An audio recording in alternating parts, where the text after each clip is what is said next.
وقل رب زدني علما. Salah satu penyakit yang paling berbahaya di dalam Islam, penyakit yang paling merusak adalah bid'ah. Kenapa kita katakan berbahaya?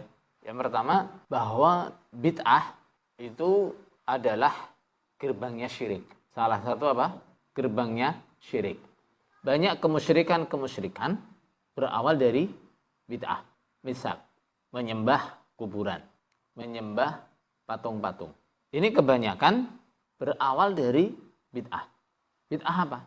Bid'ah dalam berlebihan dalam mengagungkan kuburan orang-orang solih, kuburan tokoh-tokoh, kuburan orang-orang yang dianggap sebagai ulama atau wali, diagung-agungkan, kemudian dijadikan sebagai tempat ibadah, dijadikan sebagai tempat sholat.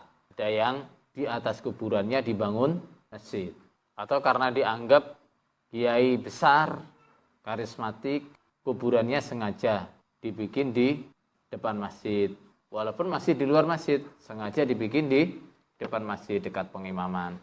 Kuburan-kuburan itu kemudian dijadikan sebagai tempat sholat, tempat ibadah, bahkan dianggap sebagai tempat yang barokah, dianggap sebagai tempat yang mustajab untuk memanjatkan doa dan sebagainya.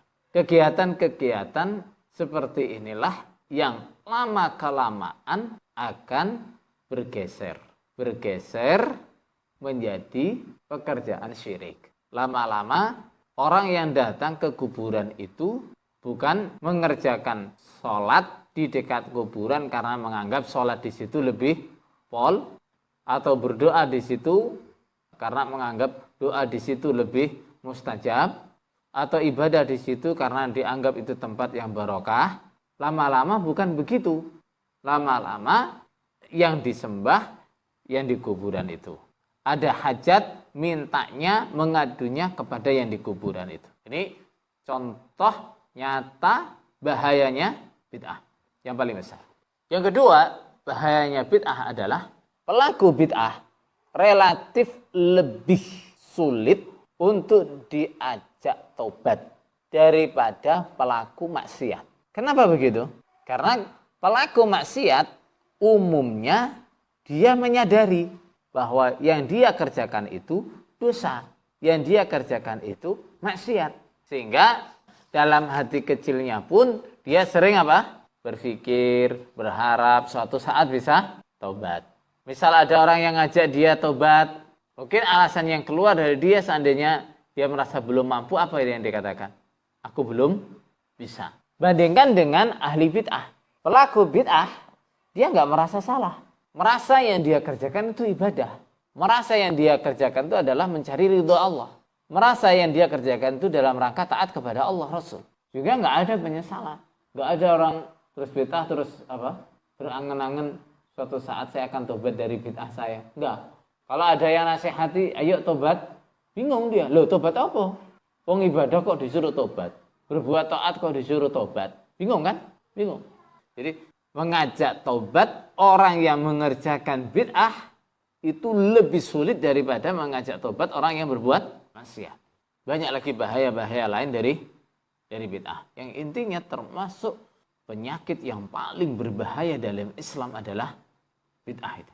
Penyakit yang paling merusak dalam Islam adalah bid'ah itu. Maka supaya kita terhindar dari bid'ah, bisa menjaga diri dari bid'ah, kita mesti tahu bid'ah itu apa, kemudian orang terjerumus bid'ah itu penyebabnya apa, sehingga ini bisa jadi benteng, bisa jadi tameng.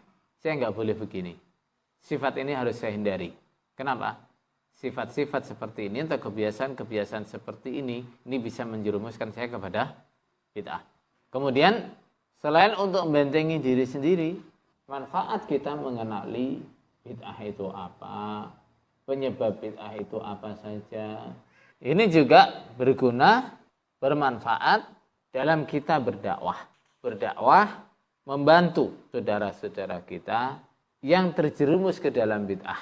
Membantu mereka untuk keluar dari bid'ahnya. Karena seperti dokter.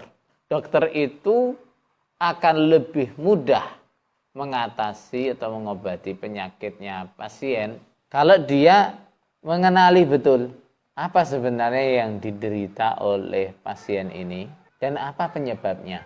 Tapi kalau dokter itu masih bingung, diagnosanya masih belum pasti, dia menanganinya juga masih coba-coba terus, atau bahkan bisa-bisa salah penanganan karena salah diagnosa. Karena tidak semua gejala itu penyebabnya sama.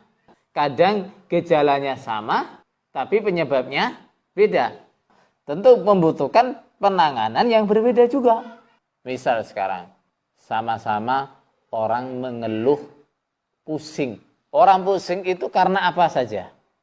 Orang pusing, penyebabnya macam-macam toh. Ada yang pusing karena tensi darahnya tinggi. Ada yang sebaliknya, pusing karena tensi darahnya rendah. Ada lagi yang pusing karena kolesterolnya tinggi. Ada yang pusing karena misal ada gejala kanker otak misalnya. Ada lagi yang pusing karena stres, mikirin utang. Ada lagi yang pusing karena stres apa? Pengen nikah. Macam-macam. Sama-sama mengeluh pusing. Tapi penyebabnya itu macam-macam. Lah, dokter sebelum mengasih dia obat harus ngerti dulu dia itu pusing karena apa. Tapi kalau dokter misalnya terus hanya dengar keluhan pusing langsung kasih obat saja gimana? Seperti kita orang kampung misalnya, setiap pusing beli bodrek, setiap pusing beli bodrek gitu. Gimana jadinya? Sama-sama orang lemes. Yang satunya lemes karena apa? Gula darahnya lagi tinggi. Yang satunya lemes karena gula darahnya lagi rendah. Sama-sama ngeluh lemes. Coba, kalau diagnosanya salah gimana? Tahu-tahu dikasih obat penurun gula darah. Ternyata gula darahnya lagi ngedrop. Jadi itu sangat penting. Sama-sama kita berhadapan dengan orang yang terjerumus pada bid'ah. Bahkan pada bid'ah yang sama. Penanganannya, mendakwahinya, mengingatkannya, caranya bisa berbeda-beda. Harus dilihat dia terjerumus pada bid'ah ini karena apa? Apa karena kebodohan? Apa karena sombong? Apa karena hawa nafsu? Dan seterusnya. Nanti setelah tahu, penanganannya beda-beda. Misal, karena orang ini mengerjakan bid'ah karena membangkang. Dia sudah tahu ini bid'ah, tapi dia tetap kerjakan. Yang satu lagi, dia mengerjakan bid'ah karena perasaan dia itu bukan bid'ah. Perasaan dia ini mengamalkan Quran hadis. Cara mengingatkannya beda? Pasti beda. Yang membangkang mungkin lebih banyak dinasihati, diingatkan tentang surga neraka. Tentang bahayanya kalau dia mendakwahkan bid'ahnya.